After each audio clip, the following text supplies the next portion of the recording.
Previsões 2024. Aqui a gente vai ver, como tradicionalmente fazemos aqui na nossa escola, Carlos Holanda Astrologia, como vai decorrer o período do ano todo, a partir de um pouco antes de janeiro, né, porque a gente está gravando isso aqui um pouquinho antes, mas a partir de janeiro também, e principalmente logo em seguida ao ingresso do Sol em Áries, em 2024, que acontece no dia 20 de março.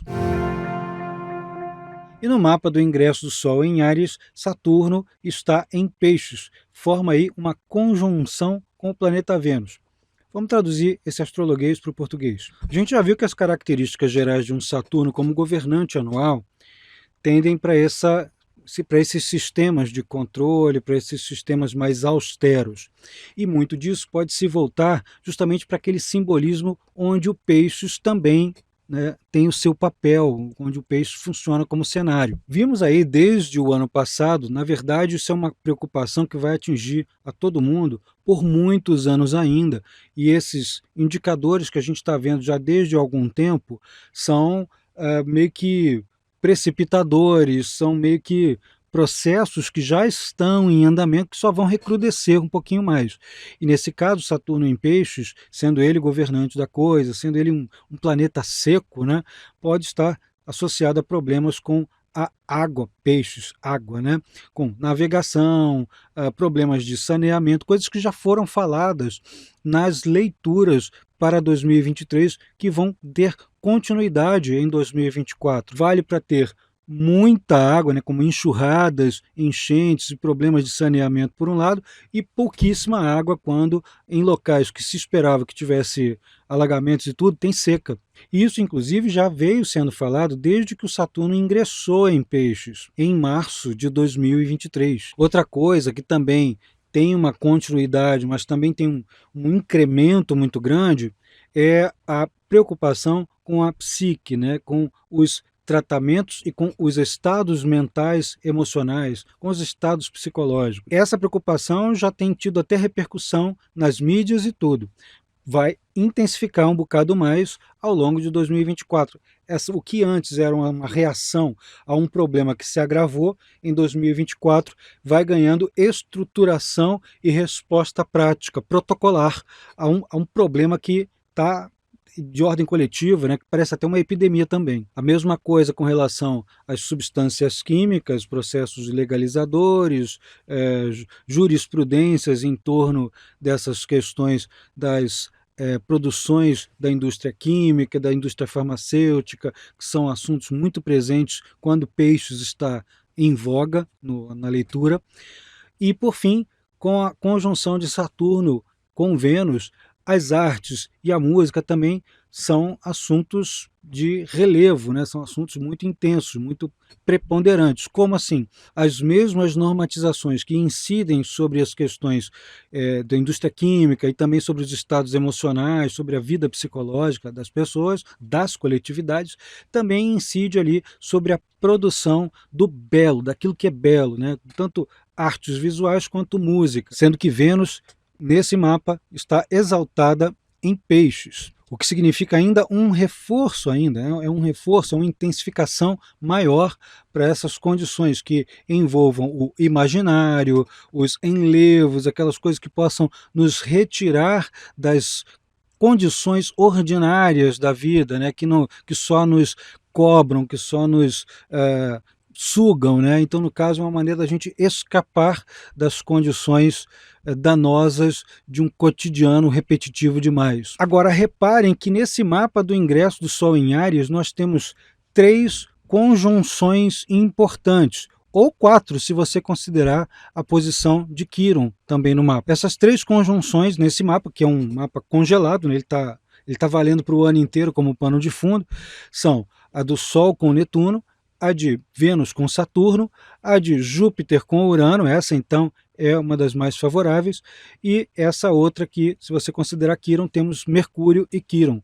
4 conjunções que vão marcar o ano todo. E como esse pano de fundo atinge a tudo e a todos indiscriminadamente, com maior ou menor grau, de acordo com a forma com a qual a gente reage, ou as coletividades reagem a isso, porque isso fica focado de acordo com a região, né? O ingresso do Sol pode ser calculado de acordo com a região que a gente estiver pesquisando em determinado momento. No caso do Brasil, a gente pesquisa o momento em que o ingresso ocorre em Brasília, que é o foco irradiador.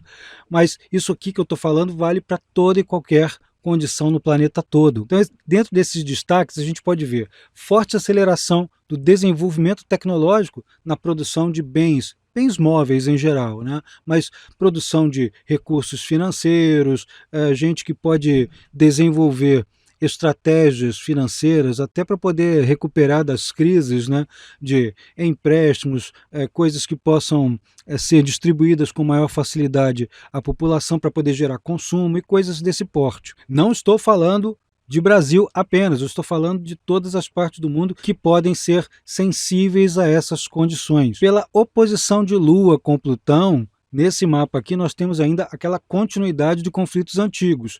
Estou gravando isso aqui enquanto está havendo uma guerra em Israel, por exemplo, além da própria guerra na Ucrânia. Esse aspecto ele é bastante polarizador, vai recordar várias das situações já vividas nos últimos anos, né? Então, tem que ter todos os cuidados que a gente aprendeu a ter, ou que se não aprendeu, tem que aprender agora, né?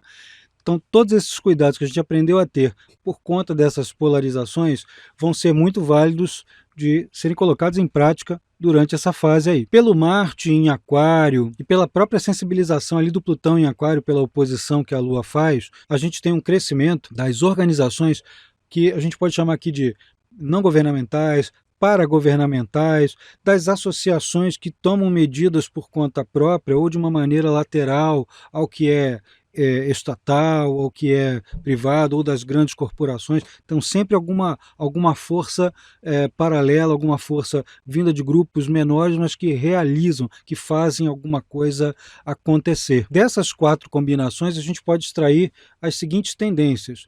Com o Sol Netuno, há uma preocupação enorme com vítimas, com os estados alterados de consciência, com os estados emocionais, com as condições de enlevo e alívio de sofrimento próprio e alheio, coisa que, aliás, essa conjunção de Netuno com o Sol em todos os ingressos, enquanto Netuno estiver se aproximando de Áries e passando ali pelos primeiros graus, nós vamos viver isso aí por vários anos, até o final da década. Vênus, Saturno nós já vimos, né? Temos essa conjunção que pode privilegiar as situações ligadas às artes, às condições do pensar financeiro, da distribuição dos recursos para outras pessoas, que, aliás, essa condição do gerenciamento da escassez e o pensamento sobre quem tem menos, né, menos para consumir, dialoga diretamente com Júpiter e Urano. Aliás, o Saturno está em sextil com Júpiter, né? O sextil já está separativo, mas funciona. Vênus, Saturno formam um sextil com o Júpiter, que por sua vez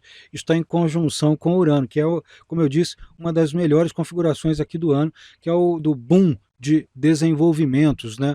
Que, claro, não vai beneficiar toda e qualquer comunidade, toda e qualquer sociedade, mas promove desenvolvimentos macro que têm repercussões geralmente bastante favoráveis, mormente do ponto de vista tecnológico e do ponto de vista das organizações humanas, das organizações humanitárias. E por fim, o Mercúrio Quiron, né, que é um fator que pode vir a desenvolver, representa esse desenvolvimento do intelecto prático, do intelecto empírico, da forma do fazer enquanto se experimenta, da preocupação com o desenvolvimento tanto o educacional civilizacional, quanto dos processos que podem favorecer situações para a saúde. E há um fortalecimento dos sistemas educacionais, cursos, medidas, talvez promovidas por empresas ou por governos, para facilitar o acesso das pessoas a algum tipo de conhecimento prático que resolva situações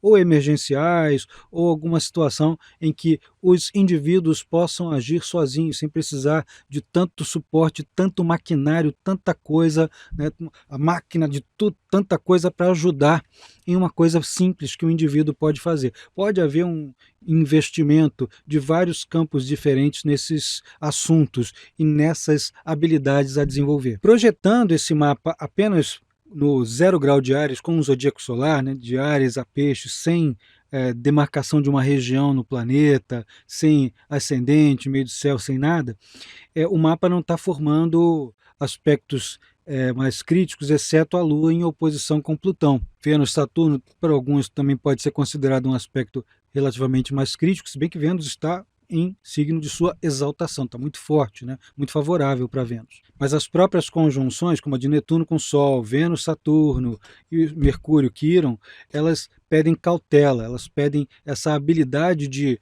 mudar de opinião, ou pelo menos, se não mudar, negociar para poder flexibilizar e evitar o quanto possível o pior. Tem que lidar com o instrumental que está disponível em nossas mãos, o instrumental no sentido de ferramentas mesmo, ou instrumental humano. Você não tem outras pessoas com quem lidar para atingir determinados fins. Então, vai ter que negociar com aquelas pessoas que estão à sua frente para fazer, porque não tem outra saída. Não adianta entrar em conflito, destruí-lo, que vai destruir aquilo, vai destruir ali, vai destruir aqui, pode destruir você. Então, a melhor saída é a tentativa de negociação, ainda que não atinja tudo que você gostaria. É dos males o menor. Tirando isso, o mapa tem até condições que a gente pode considerar promissoras. E também nós vamos analisar as diversas camadas de significado que vêm desde algo muito mais amplo, que serve como pano de fundo, até sua camada imediatamente posterior, ainda servindo como material coletivo, tendências ligadas ao inconsciente coletivo, processos macro, e em seguida a gente vai afunilando isso até regionalizar algumas observações. Vamos também tratar dos 4 eclipses que vão ocorrer ao longo de 2024, vamos falar dos trânsitos dos planetas lentos e algumas das principais configurações. Vamos falar de Brasil e como essas configurações atingem o mapa do Brasil, como é que os trânsitos atingem os mapas do Brasil e as progressões também. Ao final, a gente também vai falar sobre como essas grandes configurações, esses grandes movimentos incidem sobre grupos inteiros de indivíduos, como aqueles que têm uma determinada ênfase em um dos 12 signos, um ou mais dos 12 signos. E isso tudo, todos esses conceitos, a gente vai explicando aqui ao longo desse nosso encontro.